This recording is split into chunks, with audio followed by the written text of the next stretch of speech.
Marc-André sur Twitter dit que le nouveau modèle DeepSeek R1, qui est le tout nouveau modèle IA qui vient directement de Chine, est l'une des percées les plus incroyables et impressionnantes qu'il ait jamais vues en open source, un cadeau profond pour le monde. On a aussi Ethan Mollick qui dit que la chaîne de pensée brute de DeepSeek est fascinante. Ça se lit vraiment comme un humain qui réfléchit à voix haute, c'est à la fois charmant et à la fois étrange. Alors maintenant, qu'est-ce que cela signifie? Eh bien, tout comme le nouveau modèle O1 d'OpenAI, ce sont des modèles de raisonnement. Donc avant de nous donner un output, une réponse, il réfléchit réellement à la question qui est posée, itère plusieurs fois sur son propre processus de raisonnement avant de nous donner une réponse. Et en plus de ça, on nous montre en temps réel la réflexion directement sur l'interface. Et en réalité, OpenAI fait plus ou moins pareil, mais en fait pas vraiment. OpenAI nous ment entre guillemets et je vais vous expliquer tout simplement pourquoi. Car elle ne nous donne pas la vraie chaîne de pensée brute telle qu'elle est générée par le modèle. À la place, il transforme un peu cette chaîne de pensée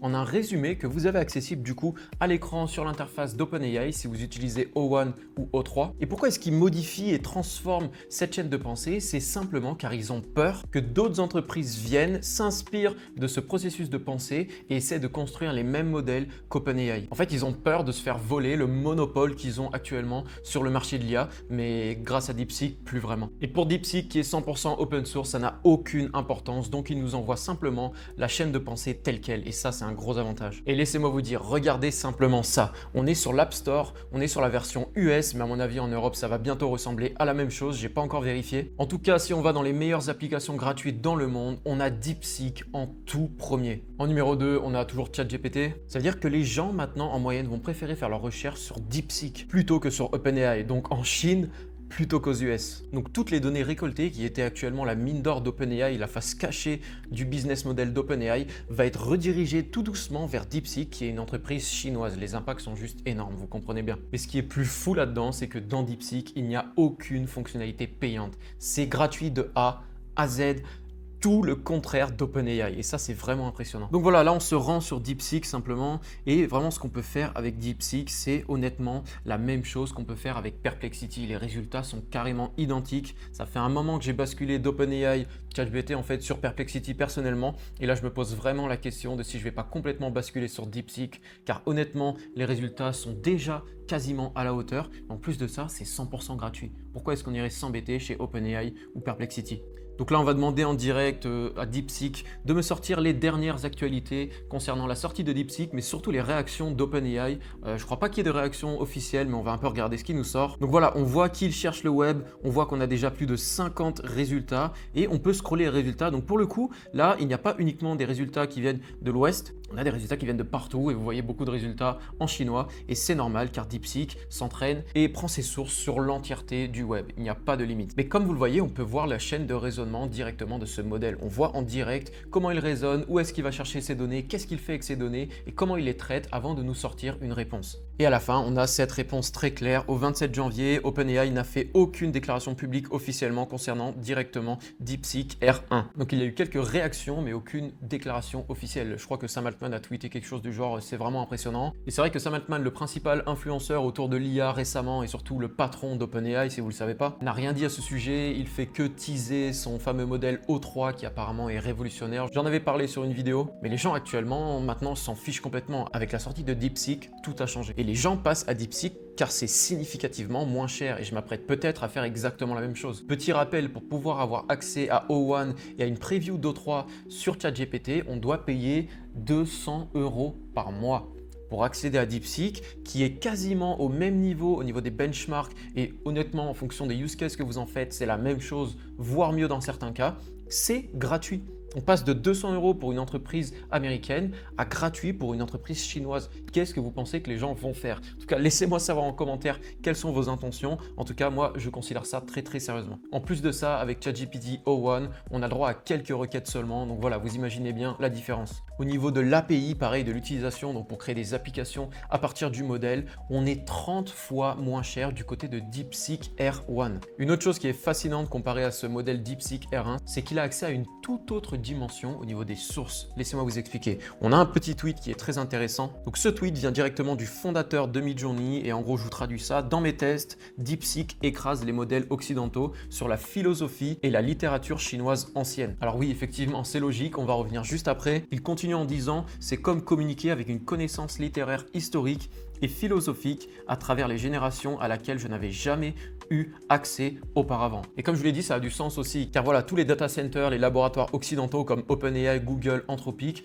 ne se soucient absolument pas de s'entraîner sur des données chinoises. Bah, bien sûr. Mais les data centers chinois et les modèles chinois sont entraînés sur toutes les données mondiales. Il n'y a aucune limite. Alors, aucune limite, il y a un peu de censure, petite parenthèse, et j'y reviendrai un peu plus tard dans la vidéo. Donc, restez bien jusqu'au bout. Et pour comparaison, rappelez-vous que la Chine a plusieurs milliers d'années de plus d'histoire littéraire que l'Occident. Car nous avons perdu la majorité de la littérature romaine, grecque, égyptienne, et j'en passe, alors que la Chine a su préserver ça beaucoup mieux que nous. Voilà, on a été vraiment déchirés par beaucoup de guerres. Voilà, sans rentrer trop dans l'histoire, vous savez très bien de quoi je parle. Et une chose que j'ai remarqué en parlant un peu avec ce modèle, c'est qu'il dégage vraiment une ambiance complètement différente. On a un autre tweet ici qui est assez intéressant. Je suis stupéfait, les vibrations sont incroyables, un modèle presque aussi bon que O1 pour 30 fois moins cher. C'est pourquoi nous avons besoin d'un environnement hautement compétitif pour l'IA. Tous laboratoires seront forcés de sortir des meilleurs modèles et de baisser les prix, c'est incroyable. Effectivement, comme dans tout domaine, la compétition, c'est excellent. Regardez par exemple le téléphone, ça fait des années qu'on achète des iPhones avec des mises à jour complètement pourries. Pourquoi? Car il n'y a aucune compétition à Apple. Dites-moi en commentaire ce que vous en pensez, mais moi j'aimerais vraiment qu'il y ait ce genre de révolution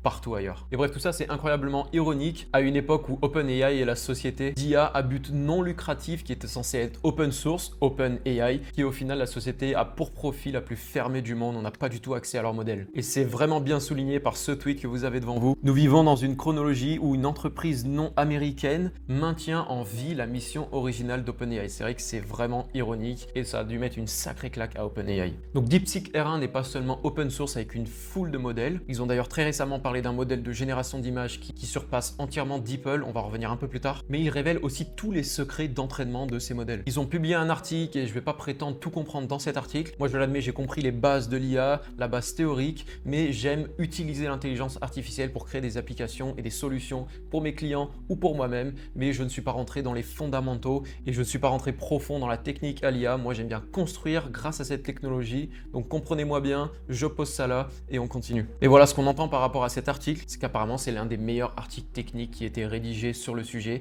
et qu'apparemment toutes les grandes entreprises et les chercheurs américains vont grandement s'en inspirer, possiblement en Europe aussi. Et maintenant, beaucoup de personnes sur Internet, y compris Satya Nadella et quelques autres PDG, fondateurs d'entreprises que j'ai oubliés, parlent de comment c'est une menace massive pour l'économie américaine. Et en effet, ça prend tout son sens dans ce contexte actuel, car les US ont dépensé énormément d'argent récemment, que ce soit dans les GPU qui ont servi à entraîner les modèles, qui coûtent une fortune et ces entreprises ont besoin d'un retour sur investissement pour survivre. Donc c'est pourquoi on doit prendre le développement qui vient de la Chine très au sérieux. Donc ce qu'on a découvert au final en prenant du recul, c'est que DeepSeek, qui est le principal en gros laboratoire de recherche chinois autour de l'IA et des LLM, et ben au final leur modèle est plus performant ou alors au même niveau que les meilleurs modèles américains, alors qu'ils viennent à peine de débarquer, comprenez-le bien. Et si avec tous ces investissements, les États-Unis ne peuvent pas être les leaders dans cette technologie et imposer leur business model closed source pour profit, notamment avec OpenAI, et ben ils sont dans une très mauvaise passe d'un point de vue géopolitique et économique. Et apparemment les entreprises américaines s'inquiètent maintenant de faire faillite ou quelque chose comme ça, car chez DeepSeek on a trouvé un bien meilleur moyen d'entraîner ces modèles IA. Apparemment le modèle DeepSeek a coûté 5,5 millions de dollars pour l'entraînement, quelque chose du genre, et comparer ces chiffres à OpenAI avec leur modèle, c'est ridicule.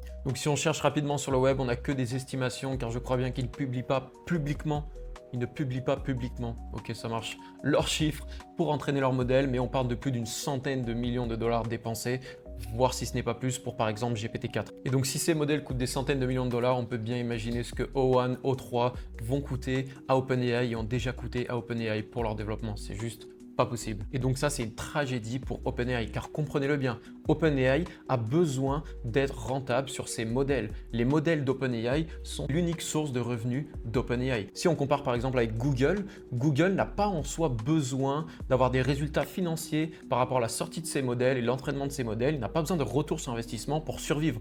Google est déjà là, c'est une entreprise qui est partout dans le monde et qui génère des milliards et des milliards. Et ces modèles, c'est juste un side project. Vous l'avez bien compris.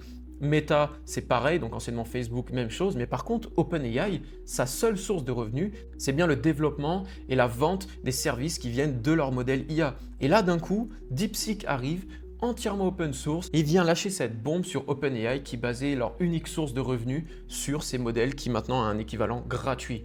Qu'est-ce qui va se passer pour OpenAI? Et on peut se poser plein de questions. On a vu un impact déjà énorme sur les marchés aux États-Unis. Par exemple, tous les investissements et les espoirs entre guillemets qui ont été faits dans cette bulle de l'IA américaine, comprenez-le bien, avec OpenAI, eh bien tout est en train de s'effondrer. Les milliards et les milliards d'investissements et la montée en puissance de la valeur d'NVIDIA sur le marché des actions perd son sens maintenant car apparemment la Chine a réussi à développer un modèle qui coûte beaucoup moins cher, donc qui a besoin de beaucoup moins de GPU et donc est beaucoup moins dépendant d'NVIDIA pour entraîner des modèles qui sont tout aussi performants. Donc là où avant on avait besoin de tout cet équilibre, entraîner des modèles c'était compliqué, donc on a besoin beaucoup d'investissements, c'est tellement rare et ça existe que chez OpenAI qu'on va faire payer ça 200 $ par mois aux utilisateurs et encore plus cher pour l'API et en plus de ça on a besoin d'énormément de GPU etc. Et bien tout est en train de s'effondrer. Donc bref, énorme bombe dans l'industrie de l'intelligence artificielle, on va suivre ça de très près. Je me devais de faire cette petite vidéo très rapidement. En tout cas j'espère que cette petite vidéo récap vous a plu. Voilà, c'était un peu mon analyse et mon interprétation de ce qui se passe en ce moment avec la sortie de DeepSeek qui fait énormément de bruit. Donc j'espère que cette vidéo vous aura été instructive. J'espère que ça vous a plu. N'hésitez pas à me dire en commentaire ce que vous pensez de tout ça. Je serais vraiment heureux de débattre avec vous sur le sujet. Donc voilà, c'était Thomas. Merci d'avoir regardé. À la prochaine. Ciao.